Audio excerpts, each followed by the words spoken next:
Welcome back. This is Tonight with Jane Dutton. Hello, I'm Gareth Edwards. Eskom has projected a 20 billion rand loss for the year to March, almost doubling its initial forecast. And remember, the power utility is asking for a 15% annual tariff increase over the next 3 years. Anglo's CEO, it's Mark Kutafani, saying Eskom is the biggest threat to the mining industry. Very serious comment from someone of his stature. The industry believes such increases will make mining simply unsustainable. Quote, the reality is if Eskom continues to hike rates as it does, then we have to look at alternatives to grid power because we simply cannot afford it. Well, President Cyril Ramaphosa addressing the concerned mining industry earlier this afternoon. Here's what the country's leader had said. The other important infrastructure challenge that you are all concerned about is the security and affordability of energy supply. We have been giving detailed attention to the crisis and the challenges that our electricity company Eskom is facing. Eskom is currently facing significant operational, financial and structural challenges. Its contribution to the health of our economy is just far too great for it to be allowed to fail. Eskom is just too important. And in a number of ways, it is too big also to be made to fail. And we will not allow Eskom to fail. Restoring the energy security for the country is an absolute imperative. This government is going to resolve and solve the energy problem that has been given rise to by the challenges that Eskom is facing. So you can be rest assured that we are going to address this problem. In the coming few days, we will be announcing a package of measures to stabilize as well as to improve Eskom's financial, operational, as well as structural position and to ensure security of energy supply for the economy and for the country, and also for your sector, the mining industry. This we are going to do because it is far too important to be allowed to fail. So let me remind you of exactly what was said there, and I quote, all work together to save Eskom. That's what the president just said. It's a sentiment that comes straight from his message over in Davos. That was just a couple of days ago, but is that the answer from the president the mining industry is actually looking for? What about lower tariffs for mining companies? Are they entitled to it? Can they get it? Or do they need to pay up even more? And many people have asked this, breaking up the power utility a viable option? Let's debate this. Let's unpack it. I'm joined by Yellend and Henk Langenhoven from the Mineral Council of South Africa, who joins us from Cape Town. Mr. Langenhoven, good evening to you, sir. First of all, let me ask you this. Is this the answer and the wording, the messaging that the mining industry wants to hear from the country's leading politicians? Certainly. We listened with bated breath as the president was talking.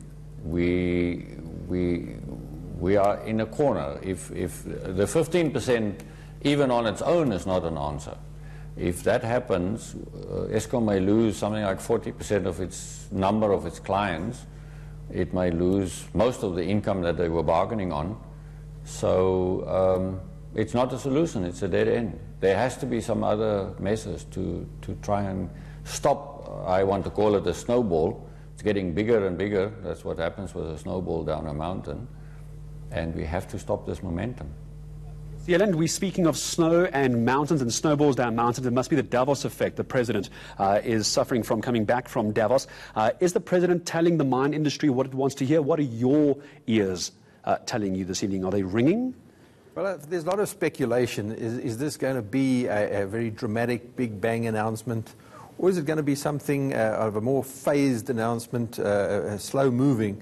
Some would argue that the time for talking and a slow restructuring has passed, and that the current situation is that dire that it needs really urgent and immediate action.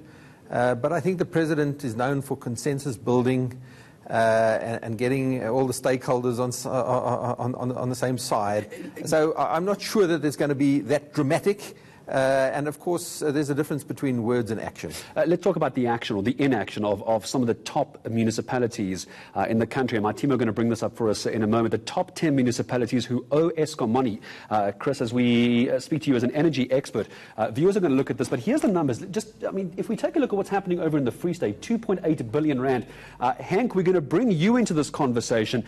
Chris is suggesting that the president has one of two ways of doing this. Either he's a man of action or he's a man who says he's going to have a lot of action. Is the time past for President Ramaphosa this evening to do something about the Eskom crisis? And if so, Henk Langenhoven, what does he do if he's watching you this evening on this channel? The best minds in the country, the financial minds, have been looking at this and advising him. So we have had through Booza, some interaction with his panel, and were encouraged by what they were saying.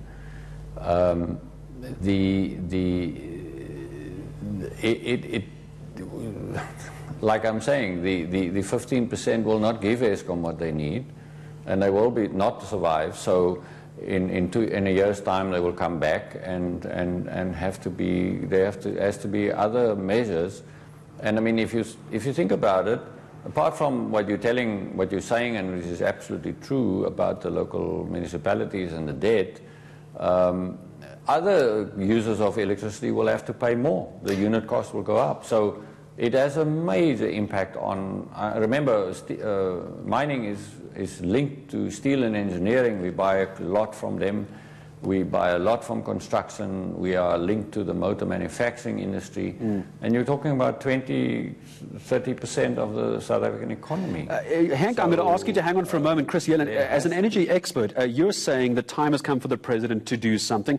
Henk down in Cape Town is telling us it is the best financial minds in the country. How is Eskom such a mess if these are the best people, apparently, who can do this job? Well, Eskom has got itself into a bad state. Over a decade of poor management and poor decisions. For example, I mean, the major debt of Eskom, the major debt, not the only one, but the major debt is actually caused by cost and time overruns at Medupi. Coal power has really put Eskom in a spot.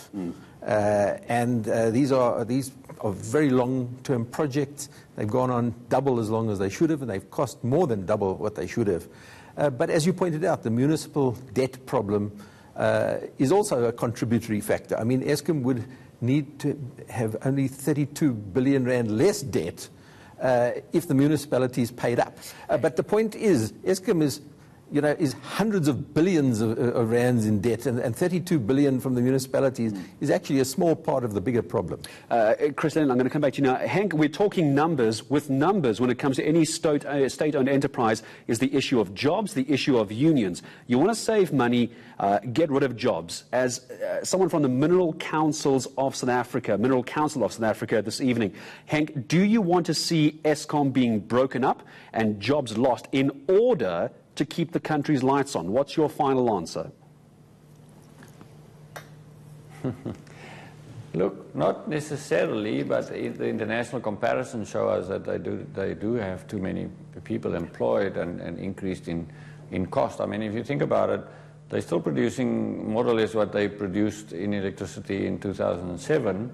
They have about double the number of people, and it's costing us about 600% more to buy the power from them. So this is clearly not sustainable, and we have to do something about it. I mean, I agree with Chris. This is a long problem, long time coming, this problem. And I'm, in a sense, sorry for them, because they had to start building the two new power stations without. The Americans told them you need about 5 years more of planning. And there simply isn't the time, Henk. That is an issue. Thank you very much indeed for joining us this evening. Christina, I'm going to leave you with the final comment. Henk, I apologize for cutting you off. The unions aren't interested, Chris. They were saying you can't have job losses. IPP, some will argue, and perhaps you'll tell me you agree with this, independent power providers, producers will be able to produce more jobs very quickly. Is that true or not? It is true, but there will be job losses in certain areas, geographic areas, and there will be job gains in other areas. On the question of jobs, certainly when it comes to generation, an energy transition can ultimately produce more jobs, but there will be in different areas. The other area where I think we need to look at the job possibilities are in the distribution sector. The distribution sector employs far more people than in the generation sector. And in the distribution sector, municipalities are incredibly understaffed and under-resourced, whereas Eskom is incredibly overstaffed and over-resourced. So a restructuring of the distribution sector may mean a shift of skills and jobs from the over-resourced areas to the under-resourced areas. So a restructured entity could actually keep the job situation neutral. From both of your ears, hopefully to this evening, to those who are in charge of Eskom and distribution and transition and all those things that many people worry about, all South Africa is caring about, I'm sure you'll agree, thank you, Chris, is to keep our lights on. Chris Yellend, energy expert, and Henk Langenhoven from the Mineral Council of South Africa, joining us here on this edition of Tonight with Jane Dutton. That is our show for this evening. Coming up next, I told you about this earlier, Checkpoint is in Zimbabwe, looking at human rights abuses and the latest cleanup operation by that country's government. I'll be back at 9 o'clock with the day's big stories. This is ENCA. We'll see you a bit later.